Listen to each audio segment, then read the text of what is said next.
Bom, pessoal, nós vamos continuar aqui com o nosso curso e agora nós vamos falar um pouco da psicologia masculina, tá? Nós vamos fazer a relação entre os deuses gregos e o homem, tá?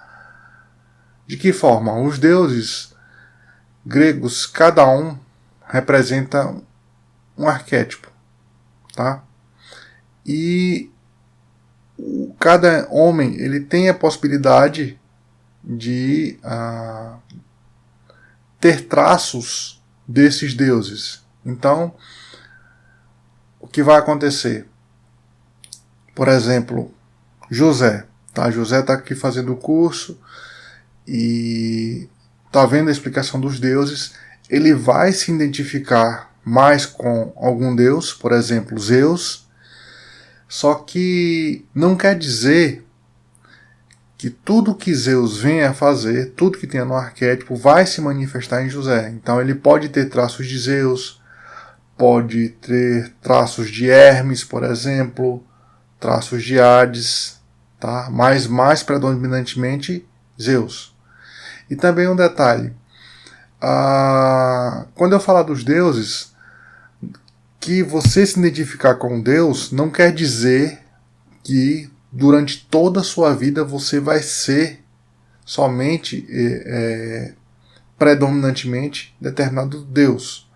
Então você pode começar a sua vida como Zeus e depois na metade da vida seguir mais o caminho de Hades, tá? E isso vai variar de pessoa para pessoa, tá? Conforme sua história de vida. Outra coisa também, que eu coloquei meus contatos, as pessoas sempre perguntam sobre atendimentos, tá? E eu sempre realizo atendimentos psicológicos online com preços acessíveis. Isso para popularizar os atendimentos, tá? Eu acredito que todo mundo deve ter acesso a atendimento psicológico, ok? Então vamos lá. Vamos começar falando de Zeus, tá? Um detalhe, uma observação.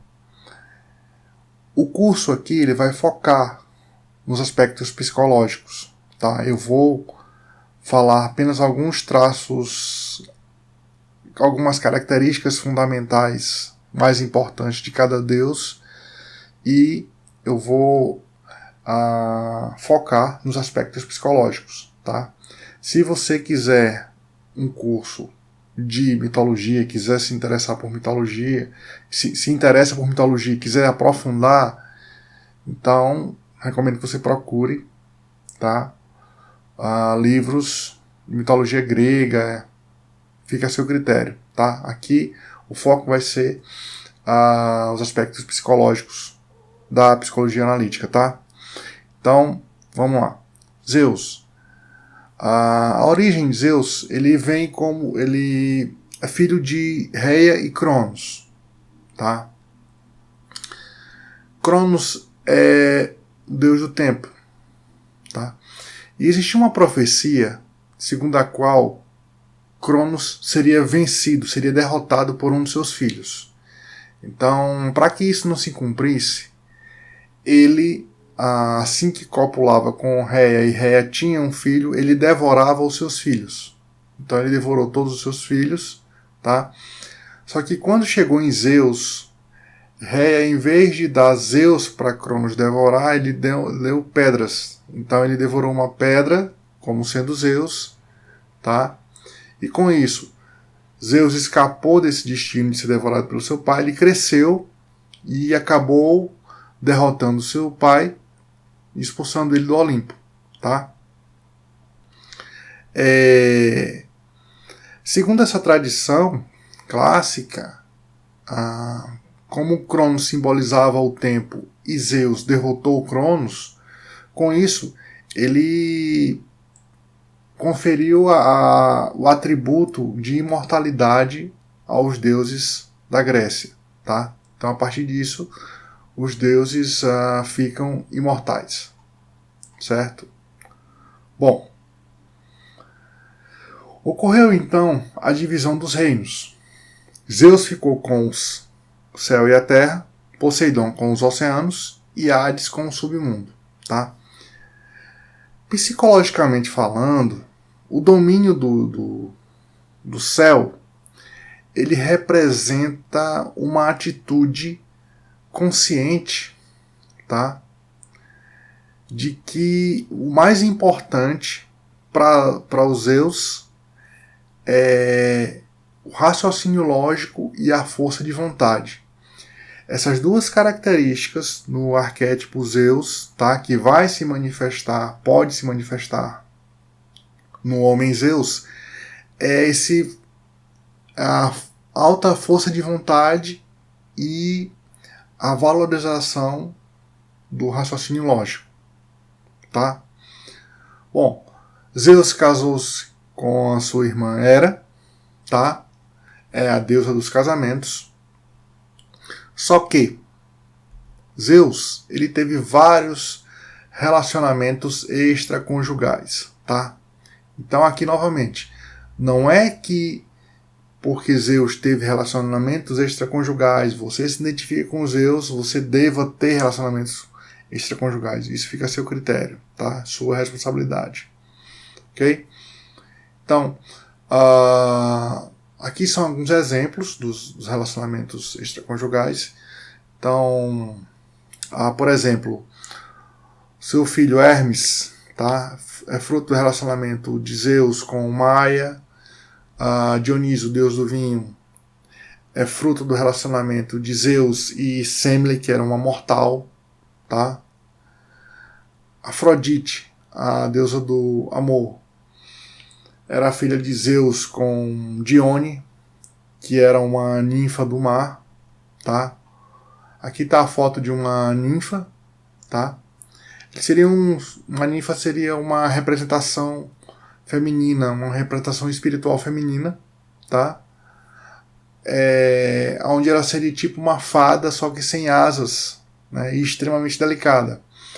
E as ninfas seriam a personificação, tá? Da criatividade fecundadora da natureza. Então seriam seres que representavam a natureza, tá? Seres femininos.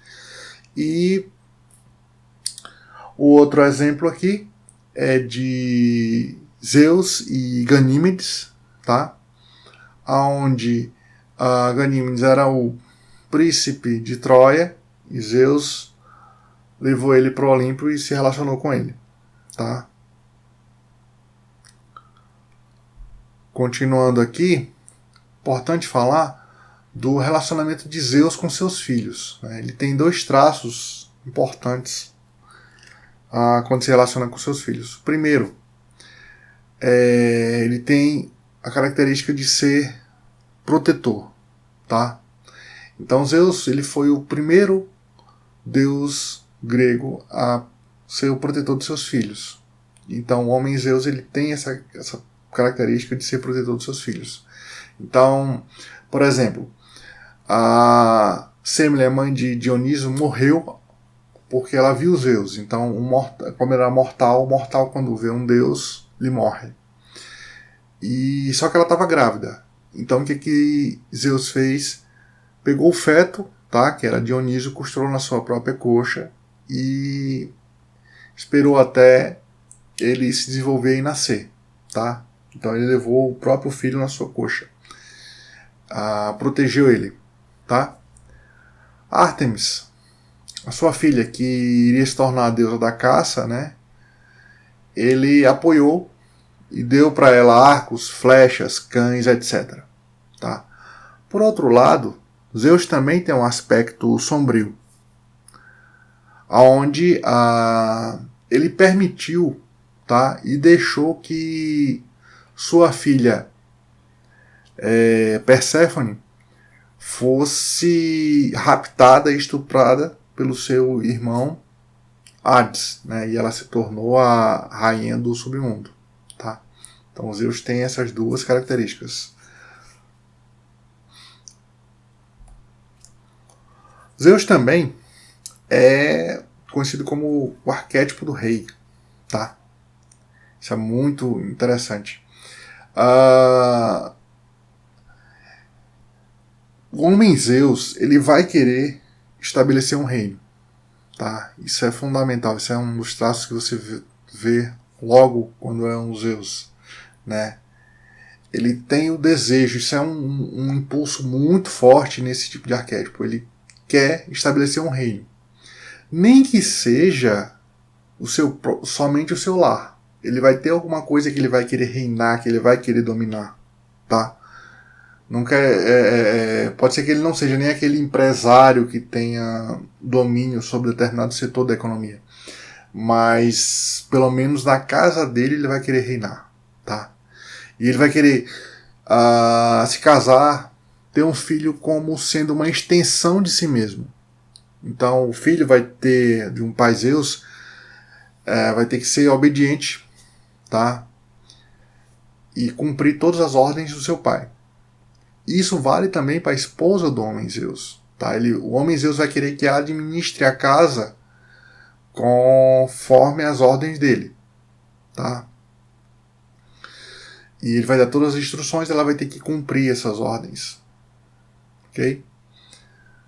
Bom, só que um detalhe.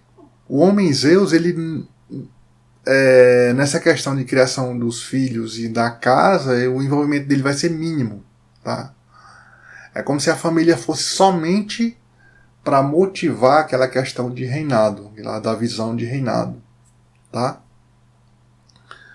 Bom, uma outra característica do Zeus, do homem Zeus, é a busca por autoridade e poder. Tá? E ele vai buscar isso de forma incansável. Tanto que ele não vai se importar em correr riscos. Então é um homem que corre muito risco, tá? Aposta tudo para ter autoridade e poder. Certo? Outra característica de Zeus é de ser empreendedor. Tá? Então ele vai preferir muito mais ser seu próprio patrão do que trabalhar para uma outra pessoa. Tá? Claro, às vezes, geralmente, quando ele começa, ele não vai ser o seu próprio patrão, vai trabalhar com alguém, mas ele sempre vai ter esse desejo, essa questão de empreender, de empreender vai estar sempre na mente dele, vai estar sempre, né, aquele desejo por empreender. Então daqui a gente tira que Zeus geralmente é um homem de negócios, tá? E um grande empresário, tá? Coloquei como exemplo aqui Walt Disney, né? Eu lembrei daquele filme Walt antes do Mickey, onde ele chega num determinado momento do filme e diz: olha, nunca mais eu vou trabalhar para ninguém, eu vou trabalhar para mim mesmo, vou ser meu próprio patrão. Então esse desejo de empreender é uma característica de Zeus, né? A gente poderia até encaixar talvez a Donald Trump também, né? A questão de correr riscos, de querer sempre poder, tá?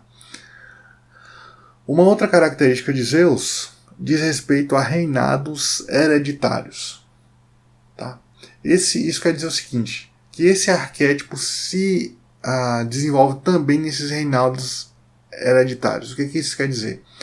Muitas vezes o indivíduo nasce numa família que já tem uma certa posição e uma certa riqueza, tá? E que nesse indivíduo, esse arquétipo ele vai coincidir com esse poder e com essa riqueza que já existe, né? Esse papel meio que herdado. E vai existir uma certa motivação nesse indivíduo, nesse homem, para poder aumentar esse reino. Ele já vai receber um reino do pai e vai aumentar, vai ampliar esse reino. Porque ele vai querer mais poder, mais prestígio, tá? Como exemplo, eu coloquei aqui a Ted Turner, que é o dono da CNN, né? Aliás, o criador, né, da CNN. Ele começou, na verdade, a empresa dele já tinha uma certa condição porque o pai dele tinha um negócio de outdoors, tá? Aquelas propagandas que a gente vê em outdoor. E ele expandiu isso de tal forma e conseguiu criar a CNN. Né? Então, ele pegou uma coisa com uma renda X e colocou 100x, 1000x, né, em cima. Então ele conseguiu ampliar muito o reinado que ele já recebeu do seu pai. Certo?